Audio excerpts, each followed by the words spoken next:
हाँ तो प्यारे साथियों नमस्कार। स्वागत है आप सभी का आपका चैनल STM आर्ट्स क्लासेज में। तो कैसे हैं आप सब? पूरे विश्वास के साथ कहते हैं कि आप सब एकदम मस्त होंगे, स्वस्थ होंगे और बिहार बोर्ड एग्जाम 2025 की तैयारी में अभी से लगे हुए होंगे और बेहतर ढंग से आप लोग तैयारी भी कर रहे होंगे। तो आज का जो सेशन है, आज का यह जो क्लास है, पहला क्लास होगा बिहार बोर्ड एग्जाम 2024 हिंदी का 12th क्लास हिंदी का पहला क्लास है जो हिंदी का है, ठीक है ना। हिंदी का आपको इससे पहले हमने सिलेबस बताया था कि कौन सा चैप्टर पढ़ना है, कौन सा चैप्टर नहीं पढ़ना है। आज उसका जो पहला चैप्टर बातचीत जो है उसी को पढ़ा जाएगा, ठीक है ना। पहला चैप्टर आपका नाम होगा बातचीत, ठीक है ना। जो गद्य खंड का पहला चैप्टर क्या है जी? बातचीत है। उसी को आज हम लोग देखेंगे, पूरे अच्छे से कवर करेंगे, ठीक है ना। जिसके लेखक कौन है जी? बालकृष्ण भट्ट है। अभी से आप लोग पढ़ाई में लग जाइए, ठीक है। तो आज का ये जो पहला सेशन किस पे है? तो बातचीत को है। इतने अच्छे ढंग से आपको समझाया जाएंगे, इतने अच्छे ढंग से इसको बताएंगे, इतने अच्छे ढंग से समझाएंगे कि आपके दिमाग में बैठ जाएंगे सारी चीज़ें। सबसे पहले क्लास शुरू करने से पहले हम आपको बता दें कि यह जो क्लास है, ठीक है ना, हिंदी का जो सेशन है उसकी तैयारी करने के लिए आपको 4 सेशन होना चाहिए, ठीक है ना। जैसे कि मान लीजिए कि आपको जो बातचीत है, मतलब प्रत्येक पार्ट में, ठीक है ना, सबसे पहले उसका लेखक परिचय आता है, फिर उसके बाद पूरा कहानी आता है, उसका सारांश, जैसे मान लीजिए सारांश या फिर पूरा परिचय कहानी का दिया जाता है। फिर उसके बाद उसमें सब्जेक्टिव क्वेश्चन होता है, फिर ऑब्जेक्टिव क्वेश्चन होते हैं। ऐसे करके आपके 4 भाग में बटा गया है ना। 4 भाग में आपको पढ़ना पड़ता है ताकि अच्छे से समझ में आ जाए। लेकिन हम आपके यहाँ पे 3 भाग में देंगे, ठीक है ना। एक क्लास में आपका पूरा लेखक परिचय और उसका सारांश होगा, दूसरे में क्या होगा उसका सब्जेक्टिव क्वेश्चन कराएंगे, और तीसरे में लास्ट में उसका ऑब्जेक्टिव करा के और फिर उसका टेस्ट ले लिया जाएगा। उसका टेस्ट लेकर आप लोग पता चल जाएगा कि हाँ आप कितने अच्छे से कवर कर पाए हैं टेस्ट लेने से, है ना। तो इस तरह से आपको यहाँ पे क्लास कराई जाएगी। तो पहला क्लास होगा उसका लेखक परिचय और सारांश के हिसाब से। लेखक परिचय बताएंगे, उसका सारांश बताएंगे, इतने अच्छे से इतने मजेदार ढंग से आपको यहाँ पे समझाएंगे ना कि आपके दिमाग में डायरेक्ट बैठ जाएंगे। तो चलिए बिना देरी के हम लोग क्लास को शुरू करते हैं। पहला क्लास होगा तो थोड़ा हो सकता है लंबा हो जाए, तो आप लोग डरिएगा मत, ठीक है ना। तो चलिए हम लोग शुरू करते हैं 12th हिंदी 2025 के लिए पार्ट 1 गद्य खंड, जिसका नाम है बातचीत। शीर्षक का नाम क्या है जी? बातचीत। शीर्षक मतलब क्या होता है? पार्ट का नाम बातचीत, जिसका सबसे पहले हम लोग देखेंगे लेखक परिचय, बिल्कुल आसान भाषा में। लेखक परिचय में सबसे पहले बता दें कि इसके लेखक कौन है जी? इसके लेखक है बालकृष्ण भट्ट जी। तो हम लोग बिना देरी के शुरू करते हैं। सबसे पहले है यहाँ पे आपको देख सकते हैं बातचीत, है ना। बातचीत क्या है जी? बातचीत जो है यह एक ललित निबंध है, ठीक है ना। सबसे पहले आप यहाँ पे देख सकते हैं पाठ की जो विद्या है, विद्या मतलब पूछ सकता है कि बातचीत जो है क्या है ना। इसकी विद्या क्या है जी? तो एक निबंध है, ललित निबंध है। क्या है? एक ललित निबंध है, जिसके लेखक कौन है? तो बालकृष्ण भट्ट जी है। कौन है इसके लेखक? बालकृष्ण भट्ट जो है जो इसके लेखक हो गया, ठीक है ना। इसको याद करने का आसान ट्रिक क्या है? ट्रिक बातचीत है ना। बातचीत जो होता है बालपन में करने में मजा आता है, मतलब जो बालक जो बातचीत करता है उसको मजा आता है ना जी।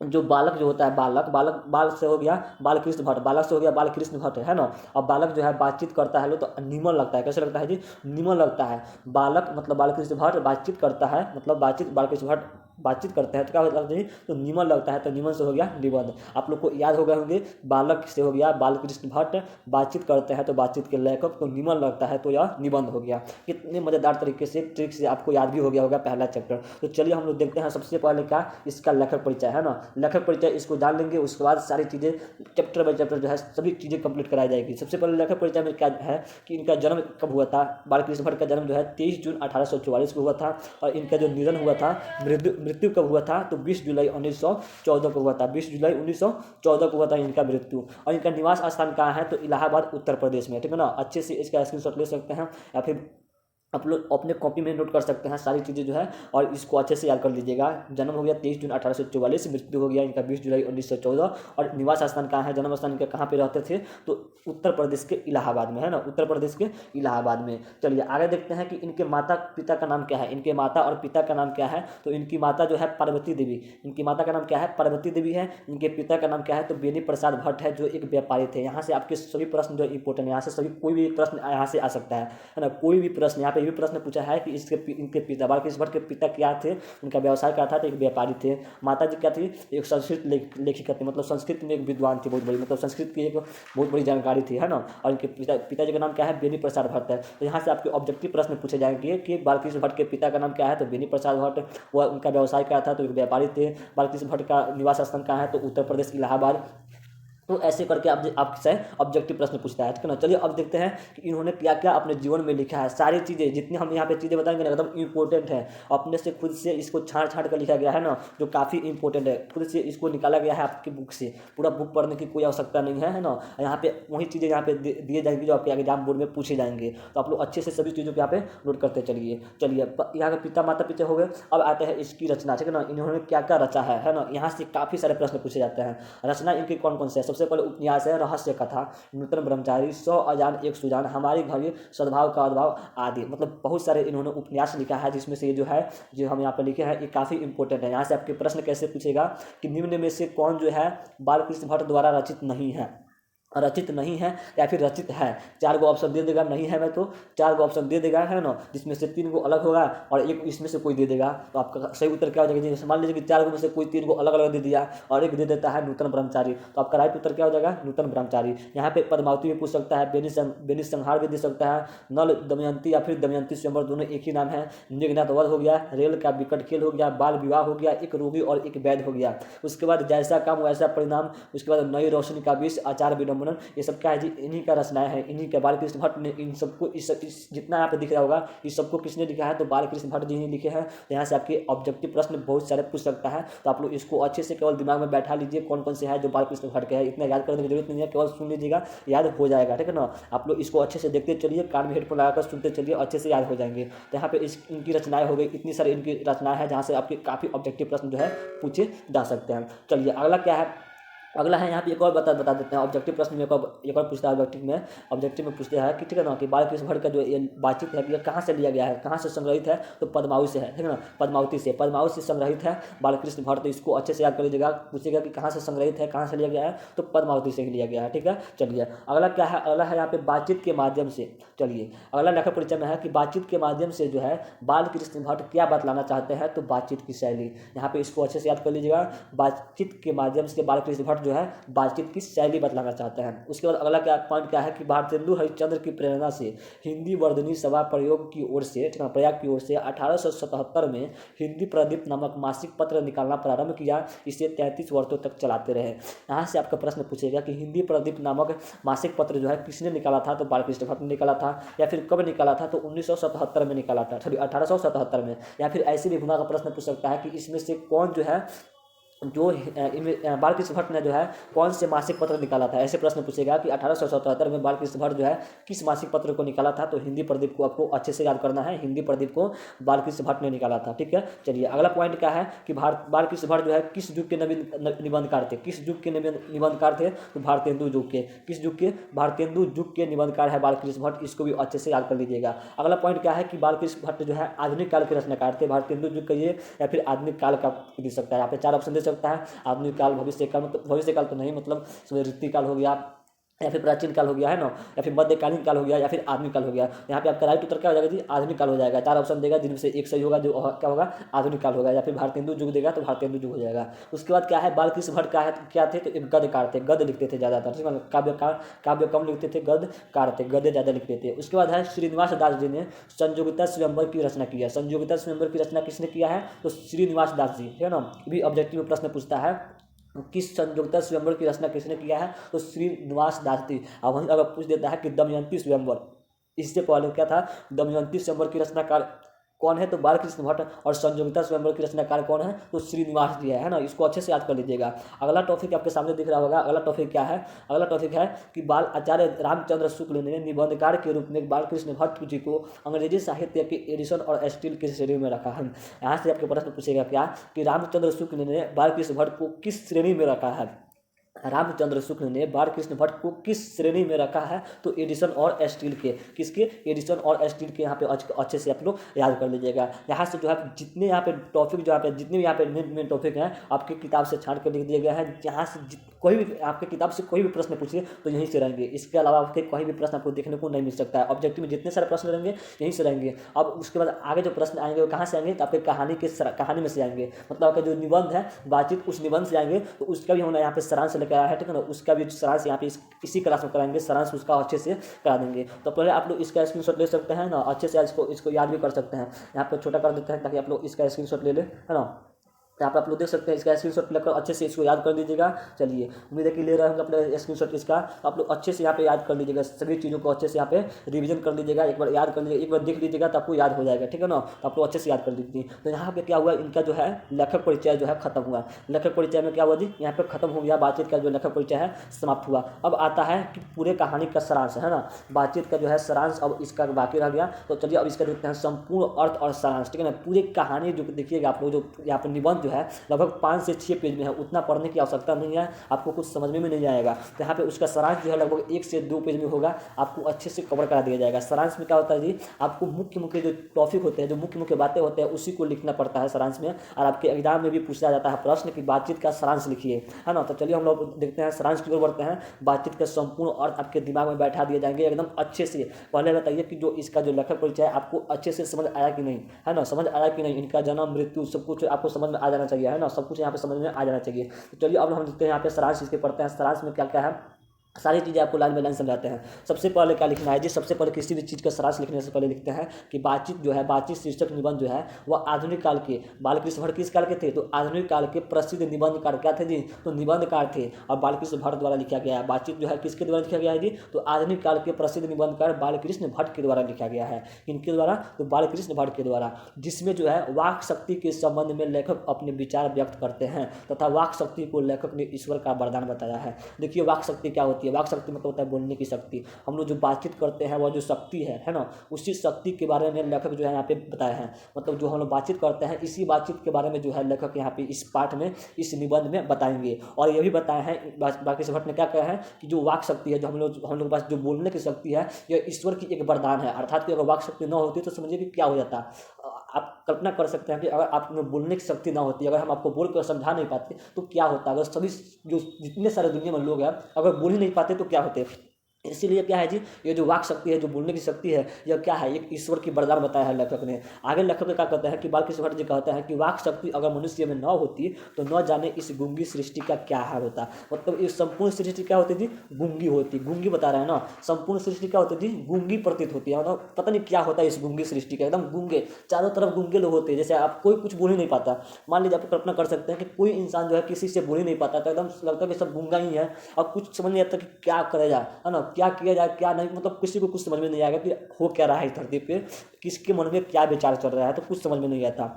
सब लोग यहाँ पे आगे लिखता है कि सब लोग लुंज पुंज से हो मानो कोने में बैठा दिए गए होते, एकदम लाचार उचार, एकदम मानिए कि कोई किसी से बात ही नहीं कर रहा है, एकदम सब कोई अपने में लाचार है, एकदम कोई किसी से मतलब ही नहीं है, कोई बात ही नहीं कर पाएगा तो क्या होगा, एकदम पूरी सृष्टि जो है गूंगी प्रतीत होती है। अपनी जो भावनाएं हैं किसी को व्यक्त नहीं कर पाते। आगे क्या कहते हैं लेखक, कहते हैं आगे, तो यहाँ पे लिखते हैं कि सब लोग लूट से मानो कोने में बैठा दे होते हैं। आगे कहता है कि वे कहता है कि बातचीत में जो है वक्ता को स्पीच की तरह नाज खराज जाहिर करने का मौका नहीं दिया जाता है। बातचीत के बारे में लेखक क्या कहता है कि स्पीच की तरह नाज खराज, ठीक है ना, मतलब जैसे कि आप लोग स्पीच कोई देता है तो उसमें हाव भाव से बताता है ना जी। कोई भी जब स्पीच देता है, कोई भाषण नेता लोग देते हैं तो उसमें हाव भाव से लोगों को समझाते हैं, बताते हैं किसी भी चीज़ को, अपना हाथ का इशारा करते हैं, ऐसे ऐसे मतलब अपने हाव भाव से क्या करते हैं, नाज खराज करते हैं। लेकिन जब हम किसी से बातचीत करते हैं तो उसमें जो है स्पीच, जो उसमें जो बातचीत जो करता है वक्ता, उसको जो है नाज खराज करने का मौका नहीं दिया जाता है। या इधर से कोई बोलता है, फिर उधर से कोई बोलता है, फिर इधर से कोई बोलता है, फिर उधर से कोई बोलता है, तो ऐसे जो है वहाँ पे जो है नाज खराज करने की वहाँ पे मौका नहीं दिया जाता है बातचीत में, जबकि स्पीच में जो है नाज खराज करने के मौका दिया जाता है। तो ऐसे बोलते हैं कौन, बालकृष्ण भट्ट जी, है ना। उम्मीद है कि आप लोग को समझ में आ गई होगी। लेखक क्या कहते हैं जी कि वाक शक्ति जो है ईश्वर का वरदान है ना। और उसके बाद अगर मनुष्य वाक शक्ति ना होती तो पूरी सृष्टि जो है गूंगी प्रतीत होती, सब लोग लुंज पुंज से कोने में बैठा दिए गए होते। उसके आगे क्या कहता है कि इसमें जो है स्पीच की तरह वक्ता को, मतलब बोलने वाले लोग को नाज खराज जाहिर करने का मौका नहीं दिया जाता है। अगले पैराग्राफ में क्या कहते हैं, ठीक है ना, अगला पैराग्राफ देख रहे होंगे। अगला पैराग्राफ में कहता है कि बालकृष्ण भट्ट जी कहते हैं कि जैसे आदमी को अपनी ज़िंदगी मज़ेदार बनाने के लिए खाने पीने, चलने फिरने आदि की ज़रूरत होती है, वैसी ही बातचीत की भी अति आवश्यक है, बहुत आवश्यक है। जैसे आपको ज़िंदगी को मज़ेदार बनाने में खाना पीना, रहना चलना, मतलब जो भी आवश्यक है, उसी प्रकार अगर बातचीत ना होती, मान लीजिए आप खाना खा लेते, चलते फिरते सब कुछ करते, लेकिन अगर बोल नहीं पाते तो क्या होता है ना, कल्पना कर सकते हैं। तो ऐसी जो है बातचीत जो है काफ़ी आवश्यक है, हद से ज़्यादा आवश्यक है बातचीत भी। इससे होता क्या है कि बातचीत इतना आवश्यक क्यों है, क्योंकि इससे जो है हमारा चित्त जो हमारा हल्का हो जाता है और स्वच्छ हो जाता है, और हृदय में जो भी मवाद या धुआं जमा रहता है वह बातचीत के जरिए भाप बनकर उड़ जाता है कि नहीं। आप लोग जब किसी से बातचीत नहीं करते हैं, मतलब मान लीजिए आपको किसी से ज़्यादा लगाव है, आप उससे 4 दिन 5 दिन तक बातें नहीं कर पाते हैं तो आपके मन में क्या होता है जी, आपका मन कचोटता है, एकदम से बुरा लगता है कि कोई भी आपसे बातचीत करता है एकदम खराब लगता है। क्यों? क्योंकि जब आपको उस व्यक्ति से जिसको आप ज़्यादा चाहते हैं, जिसका आपसे ज़्यादा लगाव है, उससे अगर बातचीत नहीं हो पाती है तो आपको कोई भी चीज़ अच्छा नहीं लगता है। तो आप समझ सकते हैं कि उससे बातचीत से क्या होता है, बातचीत से क्या हो सकता है। आप लोग समझ सकते हैं कि उससे क्या होता है जी, जब किसी से हम लोग बातचीत करते हैं तो हमारे अंदर जितने सारे बुराइयाँ रहती है, जितने सारे अच्छाइयाँ रहती है, जितने हमारे अंदर जो दुख दर्द भरा रहता है, वह सब एकदम धुआं की तरह उड़ जाता है। जो भी हमारे अंदर मवाद या धुआं जमा रहता है एकदम उड़ जाता है, और हमारा जो है चित्त एकदम हल्का और स्वच्छ हो जाता है किसी से बातचीत करने के दौरान, है ना। तो ऐसे होता है बातचीत का ताकत। अर्थात कि अगर बातचीत एक ऐसा साधन है, बातचीत एक ऐसा माध्यम है जिसके माध्यम से हम अपने विचार, सुख दुख, भावनाओं को एक दूसरे से साझा कर पाते हैं, जो वाक शक्ति के बिना असंभव है, संभव ही नहीं है। अगर बातचीत कर ही नहीं पाए तो असंभव है कि हम किसी से अपना दुख बता दें, है ना। तो ऐसे होता है बातचीत का ताकत, यही है बातचीत का असली ताकत। इसमें बातचीत का मतलब ही बताते हैं कि लेखक जो है बालकृष्ण भट्ट जो है इसमें वही बताते हैं कि बातचीत है क्या। यहाँ पे दूसरे पैराग्राफ में क्या बताया है लेखक जी, कि चलने फिरने के लिए जितना आवश्यक है जिंदगी को मजेदार बनाना उतना ही आवश्यक है बातचीत करना। इससे क्या होता है, हमारा जो चित्त है हल्का हो जाता है, स्वच्छ हो जाता है, अंदर जो भी धुआं रहता है, अंदर मतलब जो भी मवाद जमा रहता है, जो भी गंदे विचार जमे रहते हैं एकदम सब उड़ जाते हैं। अर्थात कि बातचीत से क्या होता है जी, हम किसी को अपना सुख दुख भावनाएं जो है व्यक्त कर पाते हैं, जो वाक शक्ति के बिना असंभव है ना। अर्थात कि वाक शक्ति होना काफ़ी हद तक आवश्यक है। चलिए तीसरे पैराग्राफ में लेखक क्या बताते हैं, अगला पैराग्राफ है ना। अगला पैराग्राफ में कहते हैं, लेखक कहते हैं कि बेन जॉनसन एक व्यक्ति है ना। इसी में बातचीत में बताया है लेखक बालकृष्ण भट्ट जो उनके विचार को कहते हैं। बालकृष्ण भट्ट जो है बेन जॉनसन के विचार को बताते हैं कि बोलने से ही मनुष्य के रूप का साक्षात्कार होता है। यह बेन जॉनसन कहते हैं। बेन जॉनसन क्या कहते हैं जी, कि बोलने से मनुष्य के रूप का साक्षात्कार होता है। प्रश्न आपसे पूछेगा ऑब्जेक्टिव में कि बोलने से मनुष्य का साक्षात्कार होता है, यह कथन किसका है जी, तो बेन जॉनसन का है। अर्थात कि जब तक मनुष्य बोलता नहीं है तब तक उसके रूप का, उसके आचरण का पता ही नहीं चलेगा। जैसे हम आपसे मिले, हम आपसे कुछ बोल ही नहीं रहे हैं तो आप हमको समझ पाइएगा कि हम कैसे इंसान है कैसे है नहीं है, कोई समझ नहीं पाएगा। तो इसी प्रकार है बातचीत से जब कोई बोलता है तो उसके रूप का, उसके स्वभाव का, उसके आचरण का पता चलता है। उसके बाद एडिसन जी क्या कहते हैं, एडिसन कहते हैं कि असल बातचीत जो है सिर्फ 2 व्यक्तियों में ही हो सकती है। एडिसन क्या कहते हैं जी, कि असल बातचीत सिर्फ 2 व्यक्ति में हो सकती है। तो एडिसन यही प्रश्न पूछ सकता है कि असल बातचीत 2 व्यक्ति के बीच हो सकती है, यह कथन किसका है, तो एडिसन का है। और बोलने से मनुष्य के रूप का साक्षात्कार होता है, यह कथन किसका है, तो बेन जॉनसन का है। इसको याद कर लीजिएगा। चलिए तो यहाँ पे असल बातचीत क्या हो सकती है जी, केवल 2 व्यक्तियों के बीच हो सकती है। अर्थात कि जब 2 लोग होते हैं तभी अपना दिल एक दूसरे के सामने खुलकर बातें करते हैं। जब 3 या 3 से अधिक व्यक्ति या लोग हो जाते हैं तो उनके बीच जो बातचीत होती है वह केवल राम रमोमल कहलाती है ना। लेखक का ऐसा मानना है, बेन एडिसन का ऐसा कहना है कि जब 2 व्यक्ति होते हैं तो एकदम पूरे दिल खोलकर बातें होती है। आप लोग भी जब कोई 2 दोस्त होते हैं तो एकदम पूरे दिल खोलकर बात करते हैं। जैसे वहाँ पर कोई तीसरा व्यक्ति आ जाता है तो आप लोग एक दूसरे से अपनी जो बातें हैं दिल खोलकर नहीं बता पाते हैं। आप लोग ऐसे अनुभव किए भी होंगे, है ना, अनुभव किए भी होंगे। जैसे कि आप अपनी मम्मी से कोई चीज़ें बताते हैं, जैसे वहाँ पे पापा जी आ गए तो वहीं से बात पलट जाती है। अर्थात कि आप उनके सामने जो अपने दिल की बातें जो है अच्छे से साझा नहीं कर पाते हैं। तो जब 3 से 4 व्यक्ति होते हैं तो वहाँ पे बातें जो है सही से नहीं हो पाती है। यही बात कहते हैं कौन, तो एडिसन जी कहते हैं। उसके बाद जो है लेखक कहते हैं, लेखक क्या कहते हैं कि यूरोप के लोगों में, ठीक है ना, यूरोप महादेश के लोगों में जो है बातचीत करने का एक गजब का हुनर है। यूरोप के लोगों में बात करने का क्या है जी, गजब का हुनर है, जिसे आर्ट ऑफ कन्वर्सेशन कहते हैं। इस कला में, यूरोप के लोगों की जो कला है उस कला में, उस हुनर में, है ना, इस कला में जो है बातचीत के दौरान चतुराई के साथ ऐसे प्रसंग छेड़े जाते हैं जिससे सुन कानों को अत्यंत सुख मिलता है। इसलिए इसे सुहृदय गोष्ठी भी कहा जाता है। गोष्ठी के नाम से जाना जाता है किसको, तो आर्ट ऑफ कन्वर्सेशन को। लेखक क्या कहता है कि जो यूरोप के लोग हैं उनमें बात करने का गजब का हुनर है। ऐसा हुनर की समझिए कि क्या कहें, है ना, उनमें बात करने का गजब का हुनर है। वो लोग बात करते करते समय ना ऐसे मतलब छोटे छोटे चुटकुले सुना देते हैं, ऐसे मतलब ऐसे तरीके से बात करते हैं जिसको सुनकर कानों को अच्छा लगता है, बहुत ही अच्छा महसूस होता है। इसीलिए इसको जो है सुहृदय गोष्ठी के नाम से भी जाना जाता है। यहाँ पे आपके प्रश्न ये भी पूछ सकता है ना, कि आर्ट ऑफ कन्वर्सेशन क्या है। सब्जेक्टिव में प्रश्न पूछता है कि आर्ट ऑफ कन्वर्सेशन क्या है, तो यूरोप के लोगों में बातचीत करने का गजब का हुनर है, जैसे सुन कानों को अत्यंत सुख मिलता है, इसीलिए इसे सुहृदय गोष्ठी के नाम से भी जाना जाता है। तो यहाँ पे आप लोग अच्छे से लिख भी सकते हैं।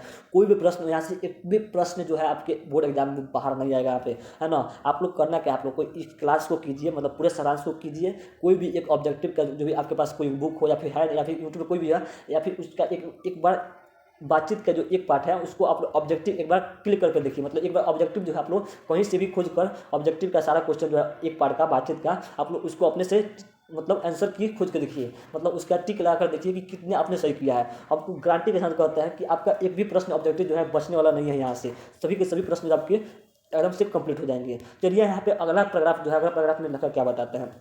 अगले पैराग्राफ में लेखक बताता है कि लेखक जो है बातचीत की अनेक भेद बताया है। इस पार्ट में जो लेखक जो है बातचीत की जो है अनेक भेद बताया है। वे कहते हैं कि दो बूढ़ों की बातचीत जो है प्रायः जमाने की शिकायतों पर हुआ करती है। लेखक क्या कहते हैं कि बातचीत के अलग अलग रूप बताते हैं। वे बताते हैं दो बूढ़ों की जब बातचीत होती है, सबकी मतलब बूढ़ों की, बूढ़ियों की, लड़कियों की, लड़कों की, सबकी बातचीत बताते हैं। जब दो बूढ़ों की जो बातचीत होती है उनमें जो है प्रायः जो है जमाने की शिकायतों पर हुआ करती है। वे बाबा जो है आदम समय की ऐसी दास्तान शुरू करते हैं जिसमें 4 सच तो 10 झूठ होती है। मतलब जो बूढ़े लोग होते हैं, बूढ़े लोग, उनकी जो बातें होती है वो ज़्यादातर जो किस पे होती है, जो तो शिकायतों को होती है किसी एक चीज़ की। जैसे कोहली को उठा लीजिए, मतलब विराट कोहली को कोई बात करते हैं विराट कोहली के बारे में, कोई धोनी के बारे में, कोई मोदी के बारे में, या फिर पुराने समय में कोई इतिहास ले लेते हैं जैसे कि चंद्रगुप्त मौर्य के बारे में, अशोक के बारे में। मतलब ऐसे ऐसे जो किसी का जीवनी उठाते हैं और उनमें 4 सच तो एक 4 झूठ तो एक सच बताते हैं। मतलब ऐसी ऐसी दास्तानें शुरू करते हैं। कौन? तो जो बूढ़े लोग होते हैं उनमें उनकी बातों में जो है 10 झूठ होती है तो एक सच होती है, ऐसे लेखक कहते हैं। उसके बाद जो है दो बूढ़ियों की बातचीत होती है। जब बूढ़ियों की बातचीत होती है तो उसमें जो प्रकरण क्या होती है, यानी आप लोग समझ रहे होंगे कि बूढ़ियों की बातचीत में क्या होती है। ज़्यादा से ज़्यादा क्या होती है जी, तो सास बहू बेटे की शिकायतें होती है। एक उसके सास की शिकायत एक कर रही है, उसके बहू की शिकायत एक ये बुढ़िया करेगी। मतलब ऐसे ऐसे होती है बुढ़ियों की बातचीत में। ज़्यादातर किस में होती है जी, तो अपने सास की बहू की बड़ाई में या फिर हिनाई में होती है। उसके बाद जो है दो हम सहेलियों की जो बातचीत होती है उसमें तो एकदम मानो कि रस का समुद्र जो है उमड़ चला जा रहा है। मतलब दो हम सहेलियों का बातचीत जो है काफ़ी गहरा होता है, काफ़ी मीठा होता है, काफ़ी प्यार भरा होता है जब दो हम सहेलियाँ बातें करती है। और वहीं जब लड़के बात करते हैं तो क्या होता है जी, आप लोग समझ रहे होंगे कि जब लड़के की बातचीत होता है तो अपने किसी का स्कूल का या फिर किसी भी चीज़ का, मतलब लड़के में दो प्रकार के होते हैं। एक जो बचपना लड़का वाला होता है, मतलब जो पढ़ रहे होते हैं तो उस पढ़ाई समय करते समय किसी अपने दोस्त का हिनाई करेंगे, किसी अपने दोस्त का बड़ाई करेंगे, अपना खुद का बड़ाई करेंगे कि मैं स्कूल में ये किया, मैंने स्कूल में वो किया, ये जो है स्कूल में पढ़ने में वैसा नहीं है। और वहीं जब वो कुछ जवान हो जाते हैं, कुछ लायक हो जाते हैं तो तब क्या बात करते हैं, तो अपने कैरियर से रिलेटेड बातें करता है। भाई तुमने अभी तक क्या किया, मैं ये करने जा रहा हूँ, सही है कि नहीं है, कि गलत है कि क्या है। तो ऐसी बातें करते हैं कौन? तो लड़के सब। वहीं जो है कि अलग अलग बात बताए हैं। और राजकाज की बातें जो होती है अलग प्रकार की होती है। व्यापार संबंधी बातचीत जो है अलग प्रकार की होती है। दो मित्रों में जो वार्तालाप होती है वो भी अलग अलग होती है। तो ऐसे ऐसे करके जो है लेखक जो है बातचीत की अनेक सारे भेद बताए हैं। तो यहाँ से आपके प्रश्न काफ़ी बन सकते हैं कि दो बूढ़ों की बातचीत को लिखिए, या फिर दो बूढ़ियों की बातचीत को लिखिए, या फिर दो हम सहेलियों की, या फिर दो हम मित्रों की बातचीत के बारे में लिखिए। तो यहाँ पे उनको उम्मीद है कि आप लोग अच्छे से लिख दीजिएगा। चलिए नेक्स्ट पॉइंट को बढ़ते हैं। अगला पॉइंट क्या है, ठीक है ना, लास्ट पॉइंट है कि अंततः बालकृष्ण भट्ट जी कहते हैं कि हमें अपने अंदर ऐसी शक्ति पैदा करनी चाहिए जिससे हम अपने आप बातचीत कर लिया करें, अर्थात अवाक होकर खुद से बातचीत करना बातचीत का सबसे उत्तम तरीका है। अंत में लेखक क्या बताते हैं जी, लास्ट में लेखक कहते हैं कि हमें अपने अंदर बातचीत का सबसे उत्तम तरीका बताते हैं। ध्यान से सुनिएगा, यहाँ पे आप लोग अपने जीवन में उतार लीजिएगा इस बात को कि बातचीत का सबसे उत्तम तरीका क्या है। तो बातचीत का सबसे उत्तम तरीका लेखक बताते हैं कि हमें अपने अंदर खुद में ऐसी ताकत भरनी चाहिए, ऐसी ताकत उत्पन्न करनी चाहिए जिससे कि हम खुद से बात कर ले। आजकल सबसे कम यही हो रहा है, कोई भी जो मनुष्य है खुद से बातें नहीं कर रहा है, इस झूठी दुनिया में फंसा हुआ है, मोबाइल फ़ोन में फंसा हुआ है। तो आप लोग खुद से बातें करना शुरू कर दीजिए। एक दिन जो है बिना मोबाइल के रह कर देखिए कि ऐसे आपके जीवन कहाँ है, आप अभी क्या कर रहे हैं, आप अभी कहाँ पर है, किस लायक हैं, सब कुछ आपको पता चल जाएगा अगर एक दिन आप बिना मोबाइल फ़ोन के रह लेते हैं तब, है ना। तो यहाँ पे जो है लेखक जो खुद के बारे में बताना चाह रहा है कि आप लोग खुद के बारे में सोचिए, चिंतन कीजिए खुद के बारे में। सबसे कम आजकल के बच्चे यही करते हैं। तो यहाँ पे करना लेखक क्या बताते हैं कि खुद के बारे में चिंतन करने के बाद बताते हैं कि खुद को समझने की कोशिश कीजिए आप लोग। सबसे उत्तम तरीका यही है बातचीत का। क्यों? क्योंकि जो हमारी भीतरी मनोवृत्ति है, हमारी जो भीतरी मनोवृत्ति है, हमारी जो मन हुआ भीतरी जो हमारी मन है, वो प्रत्येक क्षण जो है नए नए रंग दिखाया करती है। आप लोग अपने मन से, अपने माइंड से कल्पना करके देखिए, वो जो है प्रत्येक क्षण बदलती रहती है। और जो है इस प्रपंचात्मक जो है संसार का, प्रपंचात्मक मतलब उलझा हुआ पहेली नुमा ये जो संसार है, ये जो पहेली नुमा संसार है, इस संसार का ऐसा भारी आईना है कौन? हमारा मन। हमारा जो भीतरी मन है यह एक ऐसा भारी आईना है जिसमें हम जैसे चाहो, जैसी चाहो वैसी सूरत देख सकते हैं, और इसमें कोई दुर्घट वाली बात भी नहीं हो सकती है। मतलब हमारे अंदर जो हमारा जो मन है, हमारी जो भीतरी मनोवृत्ति है, वो प्रत्येक क्षण बदलती रहती है। आप इसमें जैसा चाहो, अभी चाहे आप सूर्य का कल्पना करने का तो सूर्य देख सकते हैं, अभी चाहे अमेरिका का कल्पना करके आप अमेरिका जा सकते हैं, अभी चाहे आप अपने हवाई जहाज में बढ़ सकते हैं कल्पना करके। तो आप अपने अंदर जो है ऐसी शक्ति पैदा कीजिए जो खुद से बातें कर पाए, क्योंकि यही जो है उत्तम है। सबसे अच्छा बातचीत करने का तरीका यही है, खुद से बातचीत करना सबसे उत्तम तरीका है बातचीत करने का। तो यही यहाँ पे लेखक बताते हैं अंततः कि दूसरों पर हमको उम्मीद नहीं करनी चाहिए कि वो कोई हमसे बात नहीं कर रहा है, है, सब कोई हमसे रुष्ट है, कोई हमको अच्छे से नहीं जान पा रहा है, कोई हमको समझ नहीं रहा है। भाई कोई नहीं समझेगा, आप खुद अपने आप को समझिए। दुनिया में यही सबसे उत्तम तरीका है। आप अपने आप को समझ लीजिएगा जिस दिन, उस दिन आपको सफलता पाने से कोई नहीं रोक सकता, कोई नहीं रोक सकता है। इस प्रकार हम कह सकते हैं क्या कि बालकृष्ण भट्ट के द्वारा लिखा गया ये जो ललित निबंध है बहुत ही शानदार है, जिसमें बातचीत की शैली के बारे में बताया गया है। देखिए कितने मज़ेदार ढंग से, कितने अच्छे तरीके से यहाँ पे जो है आपका संपूर्ण लेखक परिचय और इसका जो है आपका क्या बता सकते हैं जो है लेखक परिचय और संपूर्ण इसका अर्थ, निबंध का अर्थ और सारांश जो आपके सामने कितने अच्छे से परोस दिए और कितने मज़ेदार तरीके से आपको समझा भी दिए। उम्मीद है कि आपको समझ में आ गई होगी, बहुत बढ़िया से आप लोग को समझ में आ गई होगी। अब आप लोग को करना क्या है जी, अब आप लोग को करना क्या है, होमवर्क आपके सामने यही है, ठीक है ना। होमवर्क सामने यही है कि आप अगर आपने हिंदी का किताब अगर किन लिया है ना, अगर हिंदी का जो बुक हमने दिखाया था सिलेबस में, और उस बुक को खरीद लिया है, तो आपको करना क्या है जी, आपको करना है कि जितने उसमें अब सब्जेक्टिव प्रश्न आपको खुद से बनाकर ट्राई करना है, आपसे बन रहा है कि नहीं। उसमें पहला प्रश्न क्या है कि आर्ट ऑफ कन्वर्सेशन क्या है। दूसरा प्रश्न है कि अगर हमें वाक शक्ति ना होती तो क्या होता। देखिए आपसे बनेगा कि नहीं जी, आपसे बनेगा कि नहीं, ऐसा प्रश्न। पहला प्रश्न क्या है कि अगर हमें वाक शक्ति ना होती तो क्या होता है। यह प्रश्न आपसे बनेगा कि नहीं जी, अगर हमें बोलने की शक्ति ना होती तो क्या होता है। संपूर्ण सृष्टि गूंगी प्रतीत होती है, सभी लोग लूंज पुंज से कोने में बैठा दिए गए होते हैं, हम एक दूसरे से बोलकर जो सुख दुख का अनुभव करते हैं या नहीं कर पाते। कितनी आसान तरीके से आप लोग इसका उत्तर लिख सकते हैं। आर्ट ऑफ कन्वर्सेशन क्या है। दूसरा प्रश्न है आर्ट ऑफ कन्वर्सेशन। आप लोग बताइए कि आर्ट ऑफ कन्वर्सेशन क्या है जी। तो यूरोप के लोगों में बातचीत करने का गजब का हुनर है, इससे आर्ट ऑफ कन्वर्सेशन कहते हैं। ये जो बातचीत करने के समय क्या करते हैं जी, चतुराई से कुछ ऐसी ऐसी बातें करते हैं जिसको सुनकर कानों को सुख मिलता है, इसीलिए इसे सुहृदय गोष्ठी भी कहा जाता है। कितने मज़ेदार तरीके से आपने अच्छे से सभी प्रश्नों को बना लीजिएगा, इतने मज़ेदार तरीके से। उसके बाद जो ऑब्जेक्टिव है उसका ऑब्जेक्टिव सेट लगा लीजिएगा।